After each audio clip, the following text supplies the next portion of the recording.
So in this example, we imagine that we have two parcels of air. Parcel A, which has a temperature of 10 degrees and a relative humidity of 75%. Parcel B has a temperature of 40 degrees and also a temperature of 75%. Now, at first, we can immediately tell that parcel B should have more absolute water vapor in it.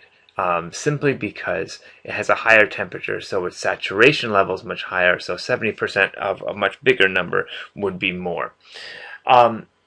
As a picture, we can do something like the following.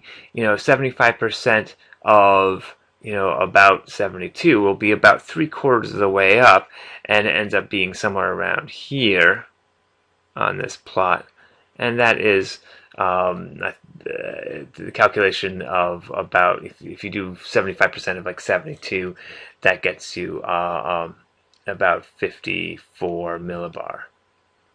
Okay, and that's the actual vapor pressure. So the temperature gives us our saturation, and then with relative humidity, you simply take the saturation level.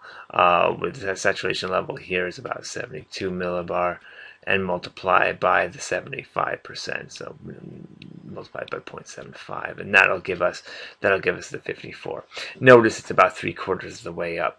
We can do the same thing for the parcel of air that's at 10 degrees, and notice that the saturated level is at about 12 millibars. So at 10 degrees, that gives us a saturation level. So again, we have temperature giving us the saturation level. 3/4 up puts it at about there, and so that's actually around 9 millibar. Okay, so if we imagine that we mix these two, so we take equal amounts of parcel A and parcel B, what are the final temperatures and humidities?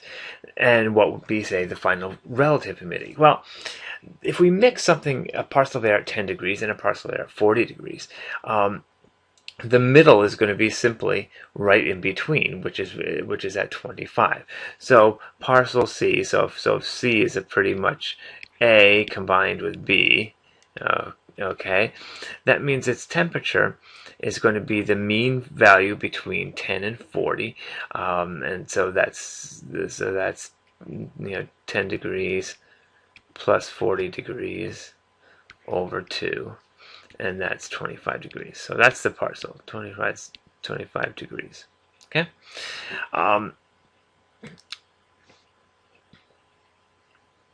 We can do the same thing for the actual vapor pressures. So this is vapor pressure of A, 9 millibar. We have the vapor pressure of B, which is 54 millibar, all over 2, and this gets us about 31.5 millibar. Okay, so just almost 32. So at 25 degrees, and this is the actual vapor pressure. And at 25 degrees, if we go up to about 31 or so, we will be right. We'll be right about here. Okay.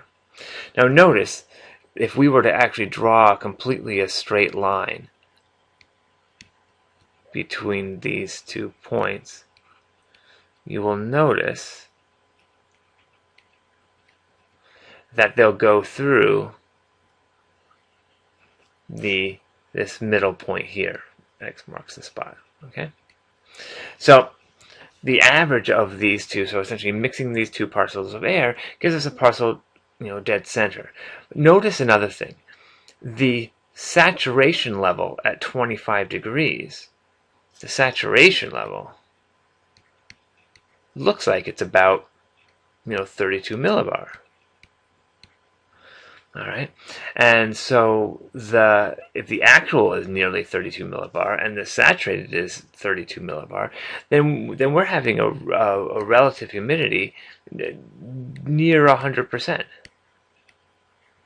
So what we've done is we've taken two parcels of air, both with relative humidities that are 75%, and mixed them and gotten a relative humidity of 100%.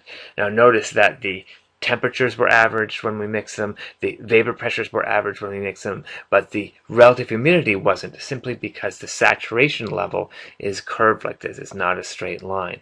And so if you draw two lines in between, and really it's quite easy to see that you could have, if parcel B, for instance, had been closer to saturation, when we mixed, we could have actually gotten a point that was above the curve, which would mean something that's supersaturated. So this is one mechanism for getting supersaturated air, in addition to, say, taking a parcel of air and cooling it off below the dew point, or adding more vapor pressure until it gets above saturation. Another way is to take two parcels of air that, when mixed, could give you saturated air.